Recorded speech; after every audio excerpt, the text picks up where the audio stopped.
consolidation. And David actually touched upon this earlier in the sense of financing, and we're going to keep this discussion broad in the Middle East and Africa sense, but obviously Africa has really struggled with financing in the past, so we're going to look at debt restructure and some development financing options. And I'm going to introduce Mark Dunford to the stage, who is a partner at Cavendish Maxwell, to introduce his panel. Mark. Thanks, Matt. That makes one. Great. Well, thank you very much. I would love to have been in that last chair in the last session. I had a lot of views on values in Africa, but that's for a different session. They did cover most of what we were going to talk about as well, so it's going to be an interesting chat. So I was told that there's an order to introduce people in, but I'm going to not stick to it. I've got a great group of people joining me today. So Alejandro Martin from ADCB, and I'll get each guy who comes up to do a little intro. Zain Qureshi from Mashreq. Norman Fon Sing, all the way from Mauritius, and at the last minute, Kapil Jobanputra from just down the road. Is Kapil around? Oh, there you are. Thank you, Kapil, for joining. Did they get your picture up? Didn't get the picture. Not yet. No picture. That's all right. Squeeze in between. I think you made a good suggestion. Maybe just a quick intro about each of yourselves, just a 30-second intro. So please, Alejandro, go ahead. Fair enough. Good morning all. Good afternoon, sorry. Alejandro Martin from Abu Dhabi Commercial Bank. I look after the international business of the bank and double hat with international investment banking. Been with the bank for 10 years, give or take, and in the region for 14. Cool. Hi, I'm Norman Fon Sing from SBM Mauritius. Been in the banking sector for the last 15 years. I'm heading the corporate, and we've been financing hotels for the last 30 years. Hi, Kapil Jobanputra, based out of Dubai, responsible for the real estate banking business at Standard Chartered Bank. Good afternoon, Zain Qureshi. I've been in this region for the last 14 years, and I head up the real estate finance and advisory business for Mashreq. Thanks very much, guys. And Zain, I think I'm going to stick with you. We had a little pre-session. Sure. We were a bit concerned about doing a session at 4 o'clock in the afternoon, and either how sleepy people were going to be or how sober people were going to be. So I'm hoping that everybody's awake enough. But Zain, being probably the only other person who remembers subprime well on this panel, are banks in a better position thanks to what happened back in 2009, 2010 period and the restructuring that happened to cope with situations like what happened last year in COVID? I think the subprime period really improved the learnings of banks, especially in this part of the world and globally, because, for example, with Mashreq, we figured out that business models, the robustness and sustainability of business models is extremely critical.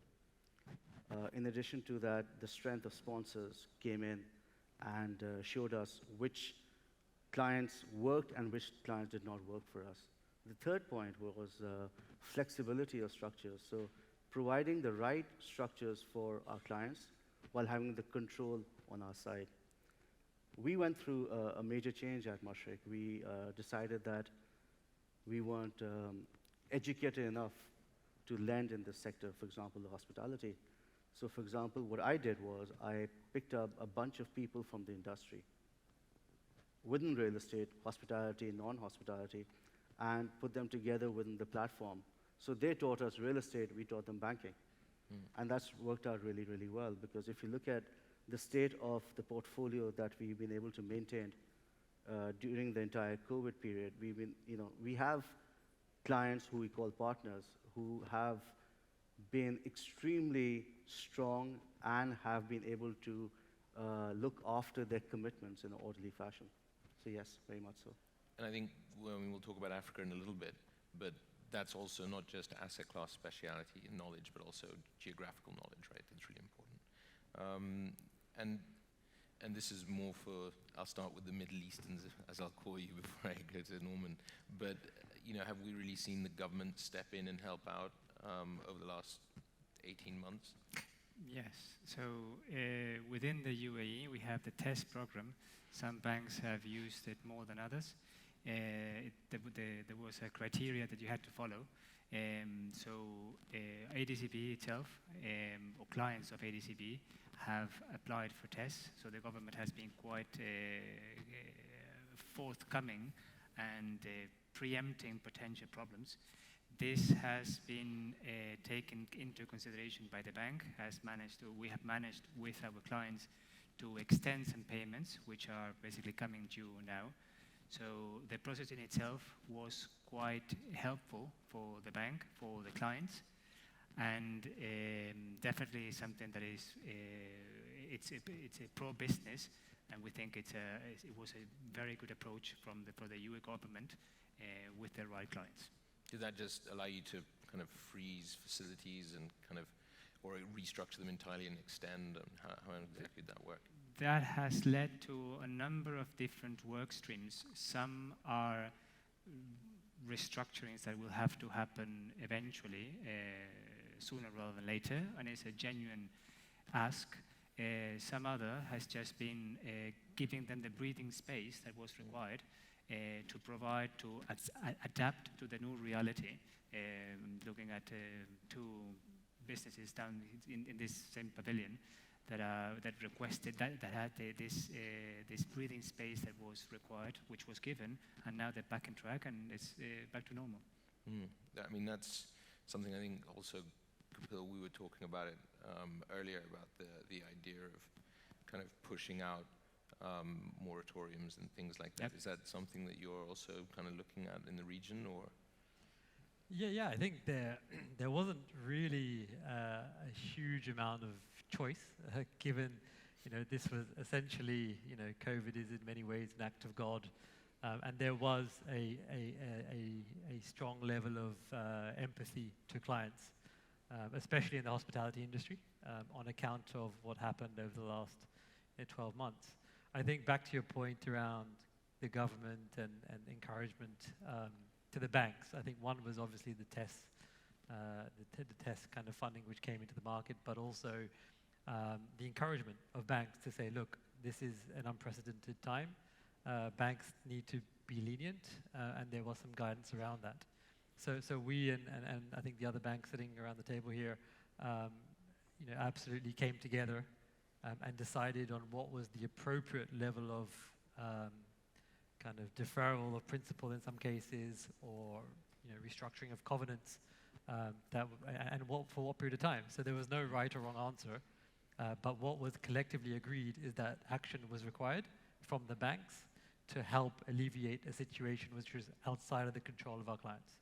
And actually the previous guys covered a little bit this idea of distress versus stress, and the reality is in this region, and we heard it earlier from somebody who will remain nameless at his request, but the banks here are generally very generous to their clients and will preferably kick the can down the road rather than try and seek some sort of recourse. So there isn't a huge amount of distress that happens anyway. But Norman, you've got a really interesting case study, obviously being Mauritian. What was the government up to there in terms of supporting you guys in the private sector? So we'll start by saying what Zain was saying, that every event is different. Obviously, we all learn from our past experience. What the CEO of Accor, Sebastian, was saying this morning, just imagine Mauritius having 20% of GDP from tourism. Overnight, you just close the borders. Overnight, all the hotels is closed. Overnight, there's no 1 rupee or $1 in the kitty, in the bank. So what do you do now? Obviously, all the banks, all the captain of the industry had to come up together, from the regulator to the central bank, but the sponsor, all as stakeholders had to work together to find a solution. It's been 16 months. The country is going to be open on the 1st of October, but I must say the government has put a lot of measures in place. So it was threefold. The first one was to put enough money in place to help the hoteliers pay all the suppliers, so that there's no ripple effect on the other side of the economy. So that was the first one. The second one is how to stop the bleeding from the hotels paying interest. So we'll know that the loan repayment is a big chunk of the cash flow of a hotel. So we had a lot of measures for the Bank of Mauritius, from the central bank, to help on that aspect. So I mean, all in all, we managed to pass the start of the crisis, and we're all hoping that in the next couple of years, we'll see the recovery that we'll all be hoping for. Obviously, on the bank side, what we've done is no one today has any crystal ball. Valuation, predictability, all these Excel files that you can do. I mean, no one knows how the recovery will be. But obviously, Yata was saying that pre-COVID will only happen in 2024.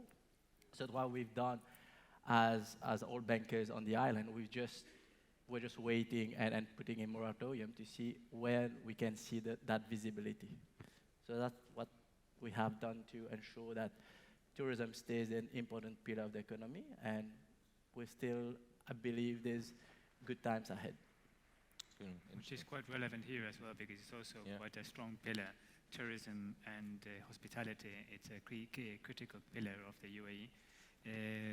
The three of us, not Norman because he was from Mauritius, but banks have had to sit down with the sponsors and the shareholders and agree a way forward.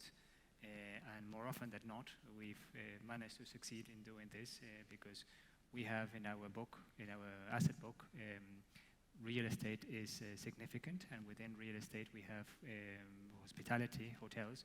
We have a number of them in Abu Dhabi, in Dubai, in the Northern Emirates.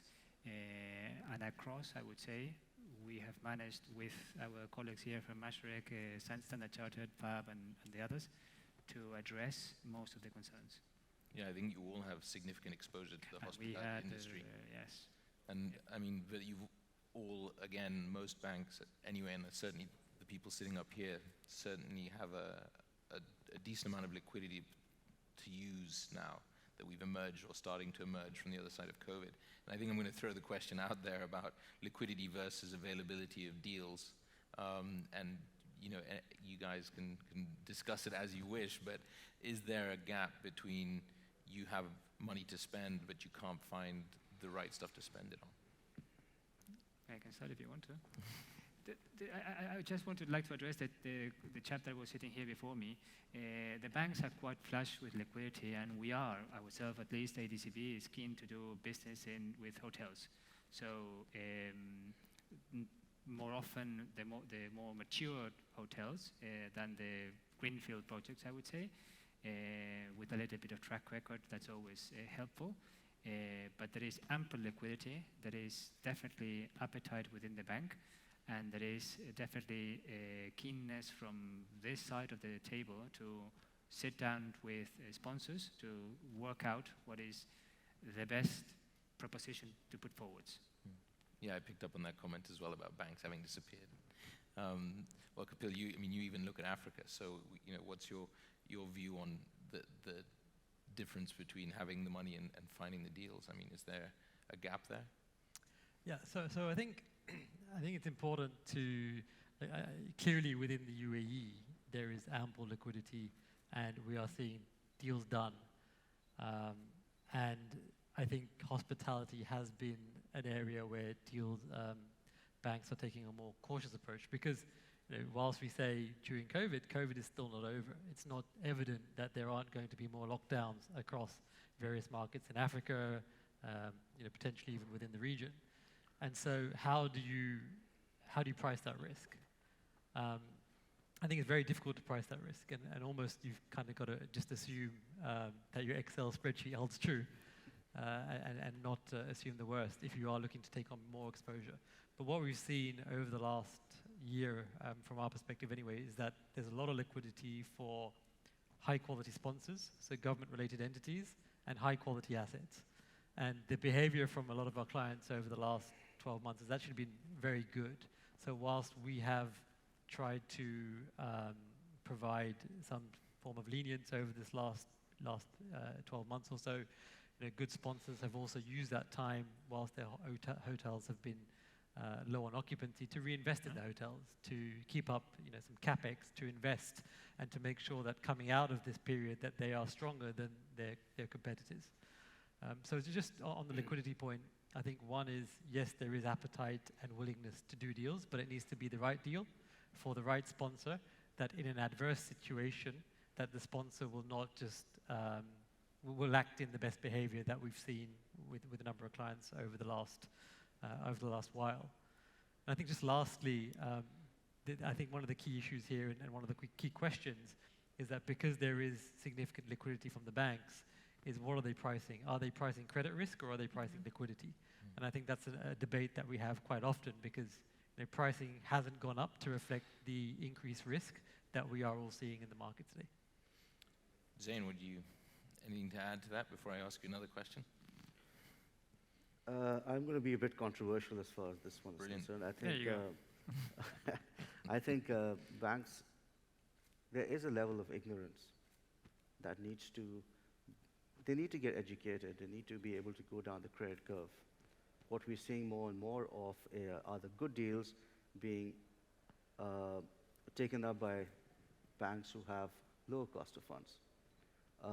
I think what needs to be done, new structures need to come in to play, and we need to go ahead and enhance the spectrum of lenders, spectrum of borrowers within the GCC. I think that is what is required. So I'm going to stay with you, and I think that's a good point. But I'm going to drift back towards that Excel comment from the middle here. To what extent, and now this is maybe a bit more relevant to people in the room, is that feasibility or valuation, as discussed in the previous session, is it losing its value in terms of your internal process, the external valuation? Are you drifting towards relying more on your own internal scrutiny and due diligence processes? Or are you still as reliant on the external valuers and feasibility guys? That's to you, Zain. That's me? Yeah. I think it's a mixture of both. Okay. What institutions need to do is have their own internal teams to look, verify, and ensure that what they're getting externally makes sense. Because at the end of the day, you're the one who's writing the check. And the check needs to be written based on a proper analysis done rather than relying on only third parties to do so. And in terms of hurdles, and again, now this is more of an open question, what constitutes a good deal? What, I don't want you to name particular assets or particular deals, but in terms of ticking the boxes from, an investor's perspective and an owner-developer's perspective, what constitutes a good deal from a bank's perspective? And you will all have slightly different views on this, I suspect, but Alejandro, maybe you first. I can go first, yes. So we are a local bank, so I guess the difference between Standard Chartered and us, we are local, so as a matter of fact, we will definitely look into more aggressively to these kind of deals. I would say each deal is different, and there's no blanket set of boxes that you need to tick. Right debt to equity ratio, covenant package, security package, sponsors, HMA, projections, valuations, feasibility analysis, they are definitely badgeable. Because we have a number of properties that we have financed, built and financed, we've gone from A to Z. We have the expertise, but it's always the external views are very relevant and they are very valuable because at the end of the day they are independent. I have my own pro-business hat that I have to wear, so I always will try to push things through. So the right set of matrix for the right deal, right proposal is quite tailor-made. There are some big jumbo deals like the Jumeirahs, the ICDs properties, and then there are some other small ones that are they require different kind of attention and the parameters to follow. So it's not there's a box, but the box is a little bit a matrix, but it's a little bit it can move a bit. And I think Norman, for you cover such a vast geography and such a diverse number of markets that are not that developed as a GCC market, for example, or a UAE market. From your perspective, are those local, regional valuation firms, advisory firms, even more valuable, or how do you structure that internally? So during the COVID period, what we've seen is that the most important thing today to finance a new opportunity is the sponsor. So having the right sponsor around the table is how they can manage to survive and wait until the numbers come back to what it was before. So I think today, obviously, the opportunity has gone down. That's why there's more liquidity in the market. But having said that, Ireland being closed for 16 months, 5 hotels, five-star hotels, went for the full renovation. And that's around $200 million of new debt. So these are the strong sponsors who still believe in the tourism sector, who still believe in the market, and who know that things will turn around at one point in time. So it was a right opportunity for them to renovate and do a full refurbishment. And was that largely because you had existing strong relationships with these sponsors, or? I think it was both ways. I mean, we've been banking with them for the last 30 years, so obviously we have a very good track record. But we also believe in the importance of tourism in Mauritius and in Africa. But like I said, the amount of pipeline has gone down tremendously, and we are looking at only good sponsors these days. And staying in Africa, Kapil, we talked a little bit earlier about local banks and competing with them and having effectively to compete with relationships with the local families. I mean, is that something that's still true, or even could be even stronger now post a COVID experience? Yeah, I think I think there's two arguments to this one. That some of the local banks have, very aggressively pursued relationships and sponsor strength, and been less concerned about the underlying fundamentals of the asset because they understand the broader group. And in a situation that we've seen over the last 12 months, that's actually been not a bad strategy, because those sponsors have been able to pull capital from other sources, and obviously have, in many cases, strong balance sheets and liquidity. And that's worked out well in some situations. But in other situations, I think there is still a lot of merit, and we, for sure, as a bank, will very much look at the fundamentals of the asset first, and then overlay that with any mitigating factors around the sponsor and the relationship and broader liquidity within the group. But for us, number one, valuation is important, but the more important aspect is cash flow. And we are lending against cash flow, and we're sizing up debt against cash flow, not against valuation. And I mean, we've seen it here over the last 18 months, really kind of step up in terms of legislation on the whole KYC, AML piece as well. And I guess that also plays a part into the level of scrutiny you guys have to do on local, let's talk about Africa and local African potential partners versus a local bank, which may have a different level of scrutiny that they apply to somebody they've been banking for the last 30, 40 years. Do you see that affecting your ability to work with some of these people? Yeah, and I think it's a common debate within a bank like ours, who are international but at the same time local.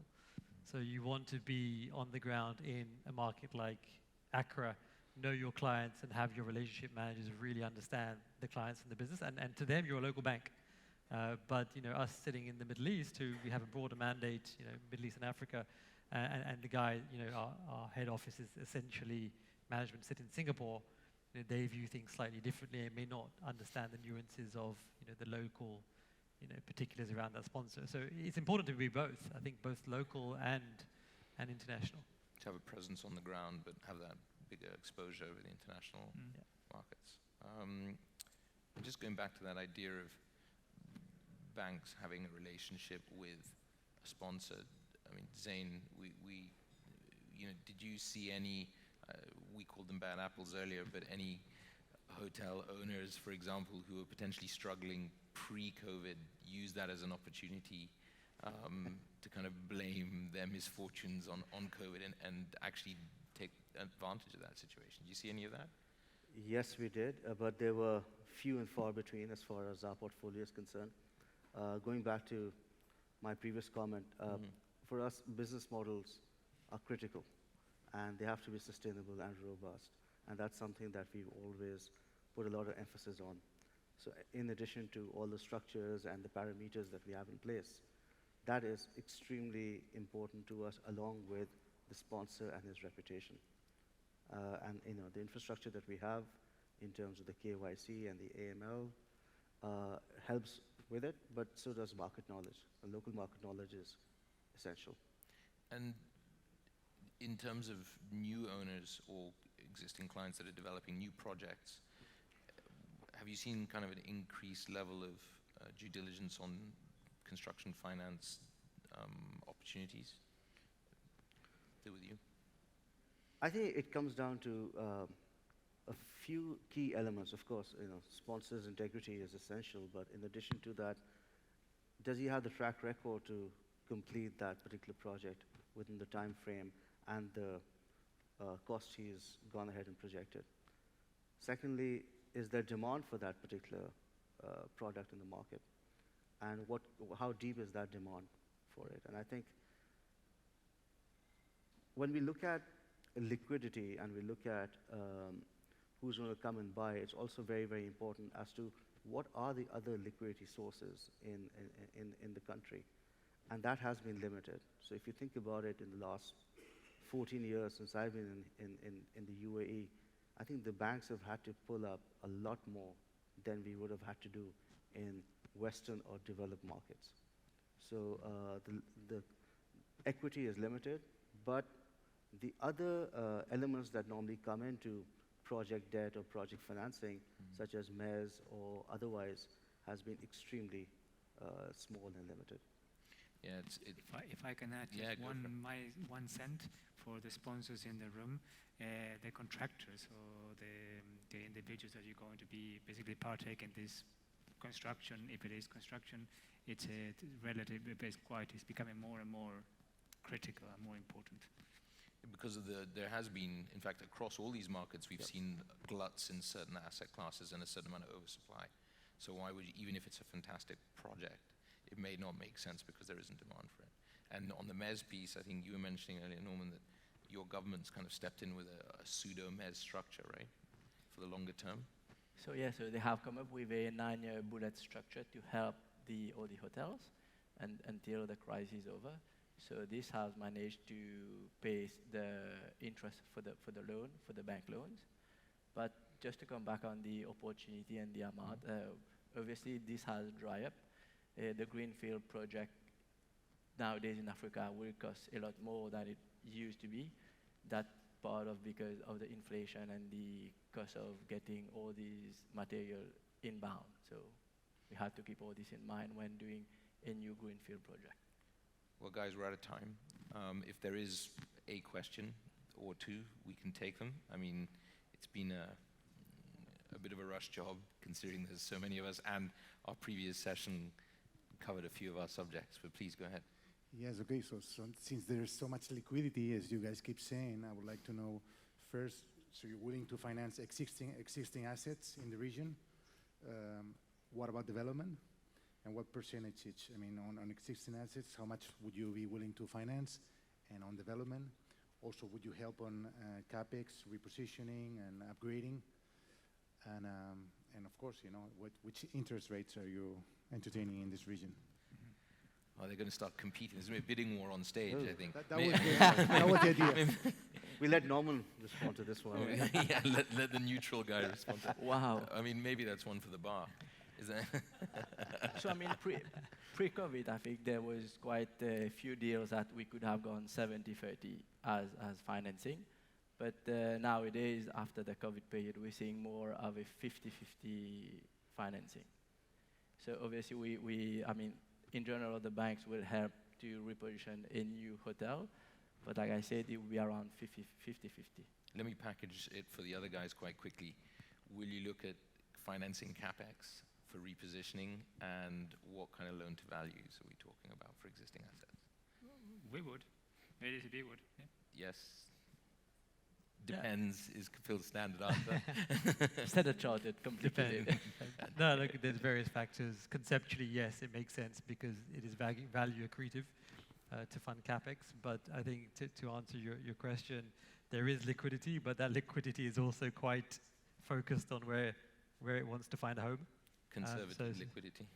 Yeah, government-related entities are number one up there, and then high-quality, proven assets which have had a strong track record of resilient cash flow in prime locations will always do well. But what I would say is that on the development side, and we saw this, we've seen this actually probably post the last GFC, is that there is more often than not a requirement for strong sponsor support by way of corporate guarantees, cost overrun guarantees, and completion guarantees to be provided by a sponsor that has some level of balance sheet and credibility. Zain, anything to add? You'll always find liquidity if the product is right. Yeah, that's true. Greenfield projects, you mean? Well, Royal Atlantis and Atlantis at some point were not there, and we financed them both. So, as Zain is saying, and with the right kind of support, the right structure, the bank is there. Yeah. The bank is ADCB, for example, and Mashreq, they're both local banks, and this is where we do business. So, yes, with the right kind of credentials, plan, yes, there is liquidity. Well, I think we need to stop there, and I just want to say thanks. Thanks to all you guys. It was great. And Matt, have you seen Norman socks? I was going to comment. Well, Well done on the they're conference socks. There's amazing been socks. genuinely a lot of black socks up on I'm the. sorry about that, Matt. It's quite disappointing. I'm wearing Sorry Mexican about cufflinks. Well done, anyone who did play the game on conference socks, and I feel very sorry for those without socks. Well, thank you very much, guys. Thank you. Thank you very much. Thank you, guys. Thank you.